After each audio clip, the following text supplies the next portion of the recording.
આપણને ખબર છે કે સજીવને તેનું અસ્તિત્વ ટકાવી રાખવું હોય તો શું કરવું પડે? ચયાપચય કરવું પડે. વિવિધ ચયાપચયની પ્રક્રિયાઓ કરવી પડે અને ચયાપચય કરવા માટે શક્તિની જરૂર પડે. એ શક્તિ ખોરાકમાંથી મળે અને એ ખોરાકનું પાચન તંત્ર કરે અને એમાંથી દરેક કોષો સુધી પોષક દ્રવ્યો પહોંચે. પણ આ પોષક દ્રવ્યોને કોષો સુધી પહોંચાડવું એટલું જ ઇનફ નથી. ઓક્સિડેશન પણ કરવું પડશે. તો એના માટે ઓક્સિજનની જરૂર પડશે. એના માટે શ્વસન તંત્ર છે. બરાબર. હવે કોષ ચયાપચય કરશે, શક્તિ બનાવશે, તો એના અંતે કેટલાક એવા દ્રવ્યોનું પણ નિર્માણ કરશે કે જેની આપણને જરૂર નથી અથવા તો બિનજરૂરી ઝેરી છે. જેમ કે નાઇટ્રોજન યુક્ત ઉત્સર્ગ દ્રવ્યો અથવા તો કાર્બન ડાયોક્સાઇડ. તો એનો પણ આપણે ત્યાગ કરવો પડશે. આના માટે આપણે કોઈ એવું તંત્ર જોઈએ કે જે કાયમ દરેક કોષોમાંથી પસાર થાય, એમાં પોષક દ્રવ્યો અને ઓક્સિજન આપે અને ઉત્સર્ગ દ્રવ્યો અને CO2 જેવા દ્રવ્યોને પાછા લઈ લે. એના માટે પરિવહન તંત્ર ધ્યાનમાં લઈશું. એટલે આ ચેપ્ટરમાં આપણે પરિવહન તંત્રનો અભ્યાસ કરીશું. જોઈએ કે પરિવહન તંત્ર શું છે. નીચલી કક્ષાના પ્રાણીઓ છે જેમ કે કોષ્ટાંત્રી અને સછિદ્રા, એમાં સુવિકસિત પરિવહન તંત્ર નથી. એમાં જે દેહ ગુહા છે એ લોકો પાણીમાં રહે છે, તો એની દેહ ગુહામાં પાણી આવે એની સાથે જ એ લોકો પોષક દ્રવ્યોનું અંતઃગ્રહણ કરે અને જેવું પાણી જાય એની સાથે એ લોકો ઉત્સર્જન કરે. કોઈ વિશેષ રચનાઓ નથી, સામાન્ય પ્રસરણ છે. હવે અહીંયા આપણને કીધું કે દેહ જળ, બોડી ફ્લુઇડ્સ. તો બે પ્રકારના બોડી ફ્લુઇડ્સ અથવા તો દેહ જળ છે, રુધિર અને લસિકા. એમાં મુખ્ય છે રુધિર. તો ચાલો આપણે રુધિરનો અભ્યાસ કરીએ. રુધિર એ શરીરના કુલ વજનના 8% વજન ધરાવે છે. પુખ્ત પુરુષમાં 5 થી 6 લીટર અને પુખ્ત સ્ત્રીમાં 4 થી 5 લીટર જોવા મળે. રુધિરમાં મુખ્ય બે ભાગ, રુધિર રસ અને રુધિર કોષો. સૌથી પહેલા રુધિર રસ જોઈએ. આધારક અથવા તો મેટ્રિક્સ. રુધિર રસ એટલે પ્લાઝમા. 55% ભાગ રુધિર રસ ધરાવે છે અને બાકીનું 45% રુધિર કોષો. હવે રુધિર રસ છે શું?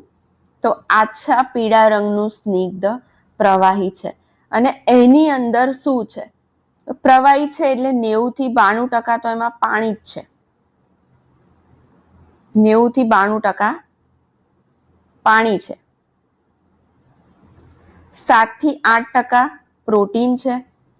0.9% જેવા ખનિજ આયનો, 0.1% જેવા કાર્બનિક દ્રવ્યો. એની ઉપરાંત રુધિર જામી જવા માટેના કારકો નિષ્ક્રિય અવસ્થામાં આવેલા છે.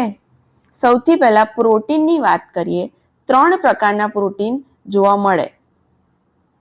સૌથી પહેલા ફાઇબ્રિનોજન, ગ્લોબ્યુલિન્સ અને આલ્બ્યુમિન્સ. ફાઇબ્રિન્સ બનાવે, રુધિર જામી જવા માટે જવાબદાર. ગ્લોબ્યુલિન્સ, ઇમ્યુનોગ્લોબ્યુલિન નામ સાંભળ્યું છે? પ્રાથમિક રીતે શરીરના રોગ પ્રતિકારક તંત્ર સાથે સંકળાયેલું છે અને આલ્બ્યુમિન્સ એ આશ્રુતિ નિયમન માટે જરૂરી છે. ખનિજ આયનો, તો ધન અને ઋણ બંને આયનો જોવા મળે, જેમ કે સોડિયમ, પોટેશિયમ, કેલ્શિયમ, મેગ્નેશિયમ જેવા ધન આયનો, કાર્બનિક, ક્લોરાઇડ, સલ્ફેટ જેવા, ફોસ્ફેટ, સલ્ફેટ જેવા ઋણ આયનો પણ આવેલા છે. કાર્બનિક દ્રવ્યો, આમાં મોટા ભાગના પોષક દ્રવ્યો જેમ કે ગ્લુકોઝ, એમિનો એસિડ, લિપિડ, એ બધા પણ રુધિર રસમાં જ હોય. અને રુધિર જામી જવા માટેના કારકો આપણે કીધું નિષ્ક્રિય અવસ્થામાં. કેમ? સક્રિય હોય તો રુધિર શરીરમાં જ જામી જાય, બરાબર ને, અને માણસનું મૃત્યુ થઈ જાય. એટલે નિષ્ક્રિય અવસ્થામાં છે. હવે રુધિર ગંઠાવા માટેના કારકો સિવાયનો રુધિર રસ, એને શું કહેવાય? સીરમ. તમને થાય એની કેમ જરૂર છે?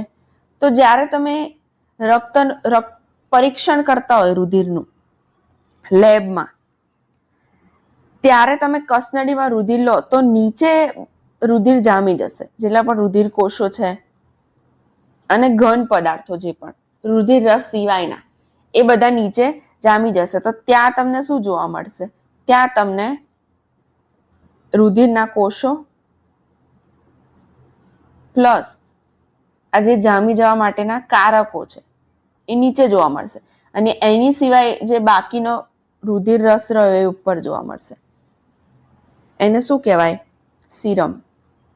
ઓકે, ચલો હવે રુધિર કોષો જોઈ લઈએ. રુધિર કોષો સંગઠિત રચના અથવા ફોર્મ્ડ એલિમેન્ટ્સ 45% ભાગ બનાવે. મુખ્ય 3 પ્રકારના રુધિર કોષો જોવા મળે: રક્તકણ, શ્વેતકણ, ત્રાકકણ. સૌથી પહેલા રક્તકણની વાત કરીએ, જેને ઇરિથ્રોસાઇટ કહેવાય. સૌથી વધુ પ્રમાણમાં રક્તકણ જોવા મળે, એના લીધે તો રુધિરનો રંગ પણ લાલ છે. શોર્ટમાં આરબીસી, રેડ બ્લડ સેલ્સ અથવા રેડ બ્લડ કોર્પ્યુસ્કલ્સ. પ્રમાણની વાત કરીએ 5 થી 5.5 મિલિયન પ્રતિ ઘન mm અથવા તો પર mm³. આ ખાસ યાદ રાખજો, MCQ માં ડાયરેક્ટ પૂછાય.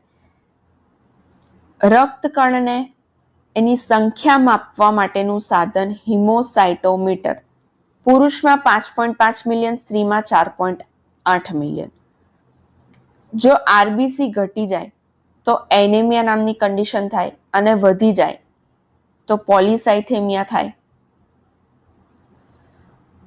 પુખ્ત મનુષ્યમાં રક્તકણનું નિર્માણ લાલ અસ્થિમજ્જામાં જોવા મળે છે. મતલબ કે લાલ અસ્થિમજ્જામાંથી રક્તકણનું નિર્માણ થાય છે. પણ ભ્રૂણ અવસ્થામાં યકૃત અથવા તો બરોળમાં રક્તકણનું નિર્માણ થાય છે. રચનાની વાત કરીએ તો તમને આવું દ્વિઅંતર ગોળાકાર દેખાય. દ્વિઅંતર ગોળાકાર. તમે નાનપણમાં પેલી ગોળી ખાધી છે પોપિન્સ? પોપિન્સની ગોળી કેવી હોય? ગોળ હોય પણ વચ્ચેથી દબાયેલી, તો તમે સાઈડમાંથી જુઓ તો તમને આવી દેખાય. બસ એવો જ આકાર હોય રક્તકણનો. આ આકારથી સહેલાઈથી રુધિર વાહિનીઓમાં વહી શકે છે. હવે આ તો આકારની વાત કરી, એની અંદર કોષ કેન્દ્ર નથી, કોષ કેન્દ્ર વિહીન. અને બીજી અંગિકાઓ જેવી કે અંતઃકોષરસ જાળ, કણાભસૂત્ર એ પણ નથી. કણાભસૂત્ર નથી એટલે જારક શ્વસન પણ નહીં થાય, અજારક શ્વસન થાય છે. એ પોતે ઓક્સિજનનું વહન કરે પણ એની અંદર પોતાનામાં ઓક્સિજનનો ઉપયોગ કરીને શ્વસન થતું નથી, એટલે એનામાં અજારક શ્વસન થાય છે. આ સસ્તનની વાત કરી, પણ સસ્તન સિવાયના જો કોઈ પ્રાણીનો રક્તકણ જુઓ તો એ દ્વિબહિર્ગોળાકાર જોવા મળશે અથવા તો અંડાકાર, અને એમાં કોષ કેન્દ્ર હાજર છે. એની અંદર સૌથી મહત્વનું હિમોગ્લોબિન જોવા મળે. શ્વસન રંજક દ્રવ્ય, એનું પ્રમાણ 12 થી 16 ગ્રામ પર 100 ml ઓફ બ્લડ. 100 ml રુધિરમાં 12 થી 16 ગ્રામ હિમોગ્લોબિન જોવા મળે. હિમોગ્લોબિનનું પ્રમાણ માપવા માટે જે સાધન વપરાય છે એ હિમોમીટર છે. રક્તકણનું આયુષ્ય 120 દિવસનું છે, ત્યારબાદ તે બરોળમાં જઈને વિઘટન અથવા મૃત્યુ પામે છે. એટલે રક્તકણનું કબ્રસ્તાન કહેવાય બરોળને. બરાબર. હવે શ્વેતકણ જોઈએ. શ્વેતકણને લ્યુકોસાઇટ્સ કહેવાય. લ્યુકોસાઇટ્સ શ્વેતકણ. પ્રમાણ તો ઓછા મળે, 6000 થી 8000 પર mm³. પણ એના પ્રકાર ઘણા બધા છે. એને શોર્ટમાં WBC, વ્હાઇટ બ્લડ સેલ્સ અથવા વ્હાઇટ બ્લડ કોર્પ્યુસ્કલ્સ પણ કહેવાય. એના કોષરસમાં જે કણિકા છે એના આધારે એના 2 પ્રકાર. જો કણિકા હોય તો કણિકામય, કણિકા ના હોય તો કણિકા વિહીન. અને કણિકામય કોષ જે છે, કણિકામય શ્વેતકણ, એમાં પણ અભિરંજન ક્ષમતાના આધારે 3 પ્રકાર, અને કણિકા વિહીન શ્વેતકણ છે એના પણ 2 પ્રકાર. ચલો એક પછી એક જોઈએ. કણિકામય શ્વેતકણના 3 પ્રકાર ઇઓસિનોફિલ્સ, બેઝોફિલ્સ અને ન્યુટ્રોફિલ્સ. ઇઓસિનોફિલ નામથી ખબર પડે, ઇઓસિન નામના એસિડિક અભિરંજકથી અભિરંજિત થાય. બેઝોફિલ મિથિલિન બ્લુ નામના બેઝિક અભિરંજકથી અભિરંજિત થાય. ન્યુટ્રોફિલ્સ તટસ્થ એસિડિક બેઝિક બંનેથી અભિરંજિત થાય. બીજી એક વિવિધતા જોવા મળે, આ જે ઇઓસિનોફિલ્સ છે એમાં દ્વિખંડી કોષ કેન્દ્ર જોવા મળે. જો આ કોષ કેન્દ્ર એક ખંડ, બીજો ખંડ, એવા બે ખંડ, અને આ બધી કણિકાઓ છે, ત્રણેયમાં જોવા મળે છે. બેઝોફિલ્સ છે એમાં ત્રિખંડી કોષ કેન્દ્ર જોવા મળે, 1, 2, 3. અને ન્યુટ્રોફિલ્સ એમાં બહુખંડી, 3 કરતા વધારે ખંડ જોવા મળે. પ્રમાણની વાત કરીએ, ખાસ યાદ રાખજો, કુલ શ્વેતકણના 2 થી 3%, કુલ શ્વેતકણના 0.5 થી 1%, અને ન્યુટ્રોફિલ સૌથી વધારે, કુલ શ્વેતકણના 60 થી 65%. કાર્ય જોઈ લઈએ ટૂંકમાં. જે ઇઓસિનોફિલ્સ છે ચેપથી બચાવે, એલર્જીક રિએક્શન એટલે કે એલર્જીક પ્રતિક્રિયા પ્રેરે. બેઝોફિલ હિપેરિન, હિસ્ટેમાઇન, સેરોટોનિન જેવા દ્રવ્યનો સ્ત્રાવ કરે ને ઇન્ફ્લેમેશન એટલે કે સોજો અને બળતરા. ક્યારેક તમને વાગી જાય ક્યાંક તો તમને સોજો અને બળતરા થાય એ જગ્યા પર, ઢીંચું થઈ જાય, તો એ આ બેઝોફિલ્સના કારણે. તમને વાગે એટલે બેઝોફિલ્સ દોડતા દોડતા ત્યાં આવી જાય અને ઇન્ફ્લેમેશન પ્રેરે. બરાબર. ન્યુટ્રોફિલ્સ એ ભક્ષક કોષો છે. કંઈ પણ વધારાનું દેખાય ને કે આ કામનું નથી, અથવા તો કોઈ બહારથી બેક્ટેરિયા આવી ગયો કે કોઈ વધારાનું પ્રોટીન છે જે નકામું છે શરીર માટે, તો એનું ભક્ષણ કરી જશે, ઘન ભક્ષણ ખાઈ જાય એને. બરાબર. ચલો, કણિકા વિહીન શ્વેતકણ જોઈએ. લસિકા કણ લિમ્ફોસાઇટ અથવા તો એક કેન્દ્રી કણ મોનોસાઇટ. લિમ્ફોસાઇટ 20 થી 25% કુલ શ્વેતકણના, અને આ 6 થી 8%. લસિકા કણમાં 2 પ્રકારના, બી અને ટી. બી લિમ્ફોસાઇટ, ટી લિમ્ફોસાઇટ એવું એને કહેવાય. મોનોસાઇટ એ પણ ભક્ષક કોષો છે, મેક્રોફેજ મતલબ બહુ મોટા કોષો. ફોર એક્ઝામ્પલ, યકૃતમાં જે કુફર કોષો છે એ પરિવર્તિત એક કેન્દ્રીકણ એટલે કે મોનોસાઇટ જ છે. એ મેક્રોફેજ અથવા ભક્ષક કોષો તરીકે વર્તે છે. જો ડબ્લ્યુબીસીના પ્રમાણમાં વધારો કે ઘટાડો થાય તો શું થાય? તો ડબ્લ્યુબીસીના પ્રમાણમાં જો વધારો થાય એટલે લગભગ 20,000 થી 30,000 સુધી પહોંચી જાય. લ્યુકોસાઇટોસિસ કહેવાય. અને ઘટાડો થાય તો લ્યુકોપેનિયા, જેમાં 4,000 થી પણ ઓછા થઈ શકે. અમુક એવી કન્ડિશન હોય ત્યારે તમારી ઇમ્યુનિટી ઘટી જાય અને તમને કોઈ પણ રોગો જલ્દી થઈ જાય. લ્યુકોપોએસિસ એટલે કે શ્વેતકણના નિર્માણની પ્રક્રિયા. ચલો, હવે ત્રાક કણ જોઈ લઈએ. ત્રાક કણ એટલે પ્લેટલેટ્સ અથવા તો થ્રોમ્બોસાઇટ્સ, કારણ કે તે થ્રોમ્બોપ્લાસ્ટિનનું નિર્માણ કરે છે જે રુધિર ગંઠાવા માટે જવાબદાર છે. 1.5 લાખ થી 3.5 લાખ પર mm³ જોવા મળે આ ત્રાક કણ, અને ફક્ત સસ્તનમાં જ જોવા મળે છે, બીજા કોઈ જૂથમાં જોવા મળતા નથી. નિર્માણની વાત કરીએ તો જે મેગાકેરિયોસાઇટ્સ છે, અસ્થિમજ્જાના વિશિષ્ટ કોષો, એ મેગાકેરિયોસાઇટ્સનું ફ્રેગમેન્ટેશન એટલે કે એના ટુકડા થાય. આ એના ટુકડા જ છે, બીજું કંઈ નથી. એ સાચા કોષો પણ નથી. આ મેગાકેરિયોસાઇટ્સના ટુકડા જ છે, ત્રાક તંતુઓ બનાવવા. અને એ રુધિર ગંઠાવાની પ્રક્રિયામાં મહત્વનો ભાગ ભજવે છે. એમાં પણ કોષ કેન્દ્ર નથી. કોષ કેન્દ્ર ફક્ત શ્વેત કણોમાં જ છે. રક્તકણ કે ત્રાક કણમાં કોષ કેન્દ્ર નથી. કેન્દ્ર ભાગે બેઝોફિલિક કણિકાઓ જોવા મળે છે. તો તમે માઇક્રોસ્કોપમાં જુઓ, તમને ઘણીવાર એવું લાગે કે એ કોષ કેન્દ્ર છે, પણ એ કોષ કેન્દ્ર નથી, એ બેઝોફિલિક કણિકાઓ છે. જો ત્રાકકણની સંખ્યામાં ઘટાડો થાય તો થ્રોમ્બોસાઇટોપેનિયા નામની કન્ડિશન સર્જાય અને એમાં પુરપુરિયા નામનો રોગ થાય, જેમાં રુધિર ગંઠાતું નથી, રુધિર સતત વહ્યા કરે છે. બરાબર. આ આપણે જોઈ લીધું રુધિરનું બંધારણ. હવે આપણે રુધિર જૂથ, જેમાંથી ઘણા બધા એમસીક્યુ આવે છે, એ જોઈએ. આપણને એવું લાગે કે બધાનામાં રુધિર એક સરખું જ હોય છે, પણ એવું નથી.